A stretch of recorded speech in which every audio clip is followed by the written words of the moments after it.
கைரேகை சாஸ்திரத்தில் கை விரல்கள் குறித்தும் இந்த ரேகைகள் குறித்தும் இந்த வீடியோவில் காணலாம்.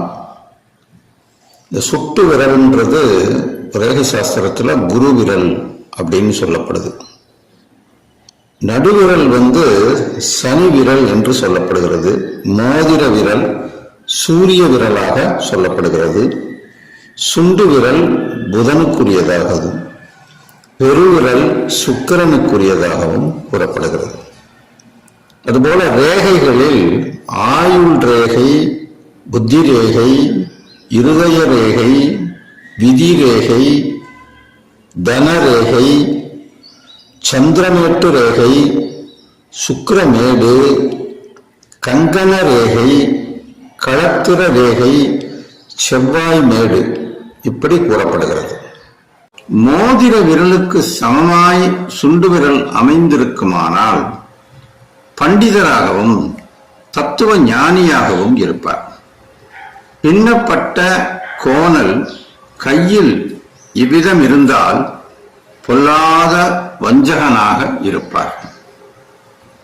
குரு விரலுக்கு சமமாக சுண்டு விரல் நீண்டிருந்தால் நீதிகளையும் சாஸ்திரங்களையும் கற்று ஆராய்ந்தவராக இருப்பார்.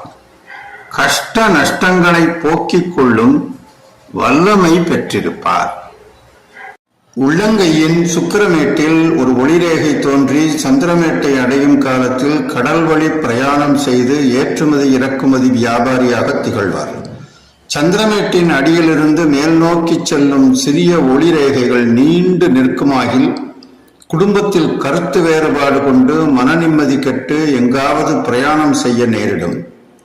சந்திரமேட்டிலிருந்து சுக்கிரமேட்டை நோக்கி தீர்க்கமான ரேகை இருந்தால் கடல் கடந்த பிரயாணம் ஏற்படும். இருதய ரேகைக்கு கீழாகவும் சந்திரமேட்டுக்கு மேலாகவும் செவ்வாய் மேட்டிலிருந்து குறுக்காக சுக்கிரமேட்டை நோக்கி செல்லும் தீர்க்கமான ரேகையால் இராணுவத்தில் உத்தியோகம் கிடைத்து பிரயாணத்தை மேற்கொள்ளுவார். இருதய ரேகைக்கு மேலுள்ள சனி வளையத்தில் பல சிவந்த புள்ளிகள் தோன்றியும் சந்திரமேட்டுக்கு அடியில் கங்கணமேட்டில் ஒரு செங்குத்தான ரேகை நீண்டு வளைந்து சந்திரமேட்டையை நோக்கினால் விமான பிரயாணம் செய்வார்.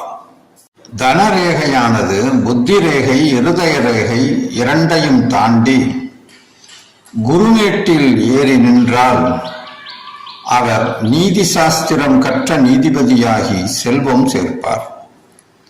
அல்லது ஒரு லாயராகவாவது புகழ்பெற்று விளங்குவார்.